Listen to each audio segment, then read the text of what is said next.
Okay, g'day everybody.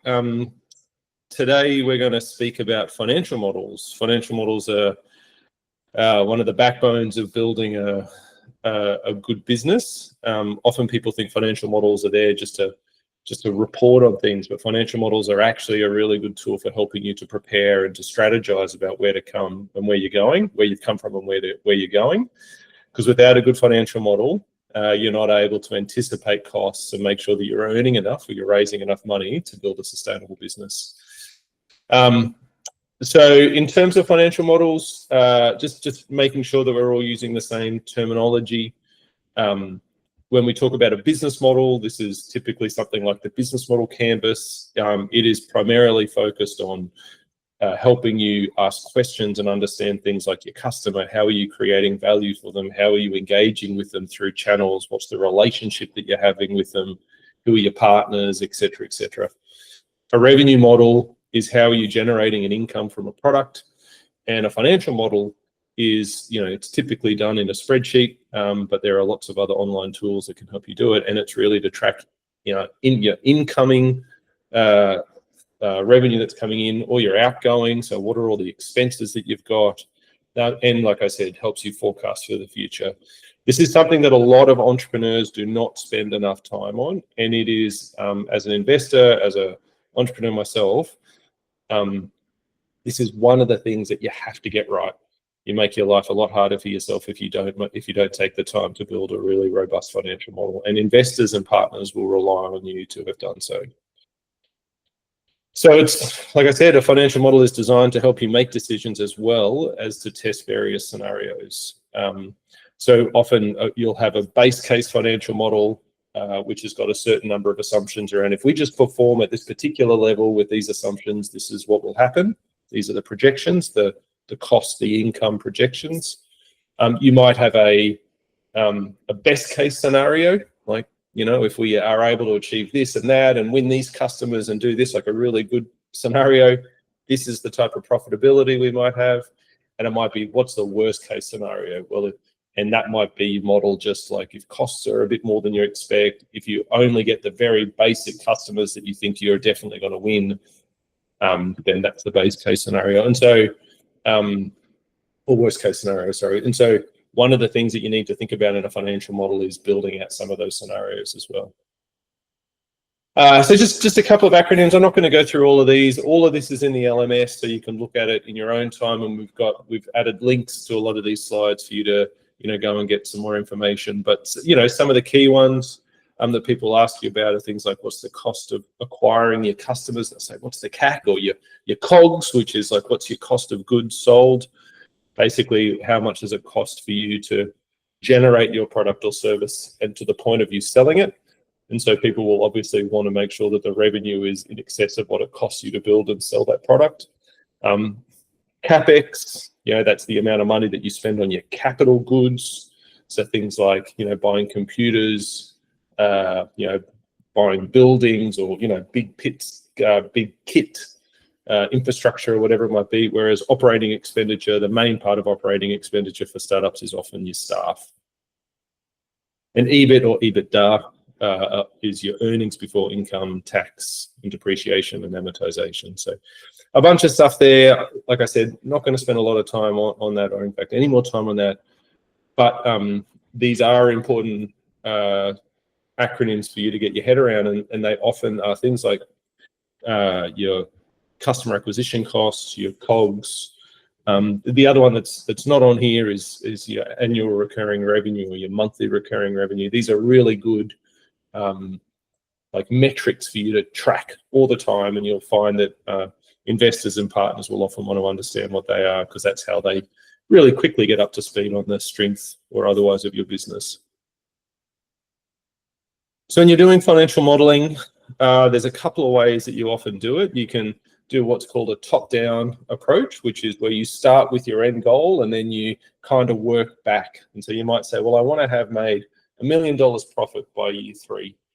And then you'll work back from there saying, okay, well, how many customers do I need to get to do that based on the fact that I think I can sell it for this price? Okay, well, if I'm going to sell it for that price and I'm going to make $1 million profit, it means that my cost of goods have to be here. okay, well, if my cost of goods are here, how does that? So you're kind of going from the top down. You start in the future and you work back. The other way to do it is what's called bottom up. This is often a lot more realistic, and you start from like first principles, which is you look at and you say, well, what are all the costs based on my business? How much is it going to cost me to generate these products? What are my labor costs? What's my rent? What's this? What's that? Then you think about how many customers can I acquire? What do I think I'm going to be able to sell these products for to those customers based on comparables? And then you think about, well, how much might I be able to grow that in year 2? And how much might I be able to grow that in year 3? And eventually you get out to that end point, but it's based on your current understanding of your costs now, essentially. The best way to do it is to do both. Do a top-down, do a bottom-up, compare them, and then probably take bits of both and build a model that is a bit representative of both of them. So it's in a financial model. There are at least 3 critical parts of a financial model. There is an income statement, there's a balance sheet, and there's a cash flow. And you might also have things like allocation of capital, current and planned allocation of capital, like some type of valuation. Often you'll have you'll have to list out all your key variables and some type of commentary within the model around the sensitivity of the analysis as well. Again, I'm not going to go into a lot of detail on this. If there's some of this stuff that you don't understand, there is a huge amount of material online. Just go to Wikipedia and it'll give you heaps and heaps of stuff. YouTube will give you lots of really good little videos on a lot of this stuff as well. Maybe we'll put a few up in the LMS as well, if you can't find any. So how to build a financial model, we're just going to go through a couple of steps here. Again, not going to go through the details, it's all up, but just kind of highlight the main things for you.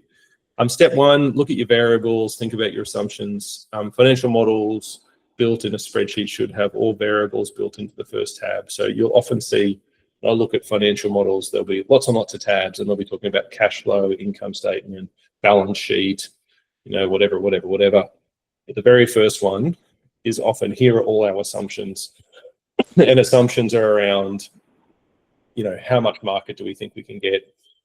Assumptions around competitors, assumptions around, it might be currency exchange rates, things that you have assumed will happen, that underpin the models that you've built. You need to include in that thing. So cost of staff, cost of materials, cost of capital, if you're paying interest on any of your capital or anything like that. So that's step 1. Make sure you do that. Anybody looking to invest in it will absolutely want you to talk through your variables and your assumptions. Step 2, your income statement. Income statement includes revenues and costs of a company. And really importantly, it's all revenue from product sales, but also any other non-operating revenue. For example, things like interest on capital. So, if somebody invests $1 million in your company, and you don't spend it all at once, so you've got some of it sitting in a bank account somewhere earning you some level of interest on that bank account, then you need to include that as part of your revenue. And then it has things like operating expenses, and like I said, that's often salaries, sorry. And then you'll have things like non-operating expenses, which might be interest on debt. It might be things like write-offs if you're writing off the value of a computer or whatever, as a car, or other things like that. You'll list out gross profit, EBITDA, tax, etc., net income, profit and loss. So a balance sheet, on the other hand, describes the assets, the equity, and the liabilities of the company. So if we think about income statement, looking at revenue and costs, a balance sheet is it's the other side of the coin. It's like, okay, well, what are the assets and the equities and liabilities of the company? So the assets equals the liabilities plus the, often it's written equity minus liabilities, but either way. The key items in a balance sheet are your accounts receivable, your current assets, your non-current assets, your shareholder states and liabilities. There are some differences in accounting standards depending on where you are in the world, including the difference between current and non-current assets. I'm not an accountant, and so I don't want to give you accounting advice here. So I would encourage you, if you're building these for the first time, reach out and have a chat to an accountant who can give you some advice around what's best practice in your market, and set it up right the first time. If you're not using online tools like Xero or MYOB, there are lots of others out there, but they make life a lot easier because they kind of set it out for you and you're just kind of plugging lots of information into an already built template. So have a think about using some of those online services as well. So cash flow statement, this is the third really important one. So again, income statement, looking at income and expenses, your balance sheet, looking at your assets and your liabilities. Your cash flow is just looking at the cash that can be calculated directly or indirect. So it's just cash flow that's coming in. So it's net income adjusted for working capital, looking at amortization and cash from operating. So this is, again, this is another one probably worth having a chat to an accountant just to make sure that you set this up right, because again, this is really important for how do you account for cash versus how do you account for what's called accrual. And the difference there is really if I'm selling a product, and somebody signs a contract and maybe sends me a PO, or maybe I send them an invoice, when do I count that in my reporting? Do I account for it when I send the invoice, and I would if that was accrual, versus if I'm accounting for it on a cash basis, I only account for it once they pay me and their money hits my bank account. So again, you just want to make sure that you get that right. So talk to your accountant and make sure that you're setting that up right. So we've got a couple of examples in here for how you might set this out. So again, not going to go into it, but have a look at it. If you've got any questions, certainly come and ask us. But an example for a manufactured product with unit sales and monthly support. And so you can look here at like, what does a cash position do as you see sales and support and manufacturing costs going up? And you can look at, how you might set this out if you were trying to, present a business similar to this, and the same thing with the SaaS company. And you can look at some of the key variables that have been modeled there. And then the last one, step 5, in how to build a financial model. The other one is just like other statements. After those big 3, the income statement, the balance sheet, and the cash flow, and thinking about those from not just like today, but looking forwards and running different scenarios like best case, worst case, base case, whatever else it might be. There are other types of statements that you might want to do as well, like I said at the beginning. Make sure you're getting you're articulating what your assumptions and your variables are as well. And absolutely have a very good think about using an accountant or at least a bookkeeper to help you get this right. I've seen lots of startups not spend enough time and attention on this, and they end up getting to reporting periods like at the end of your tax year, and they haven't done it right, and they end up having to pay lots of tax, or they get in trouble with the tax with the government taxation office, or they eventually go and try to raise money. And investors, this is one of the absolute things that investors will look at. And if investors see financial statements or financial models that aren't well built, that they can't have trust and faith in, then it's very unlikely that somebody will invest in you. So again, we've provided some templates. These are Australian templates. So again, there may be some differences based on where you are, but would encourage you to talk to some local bookkeepers and accountants as well. So maybe just as an activity, once you've had a good look at this and a conversation as a team, have a go. Build a simple financial model in a spreadsheet. We've provided a link here from another government agency within Australia that you could use as a template.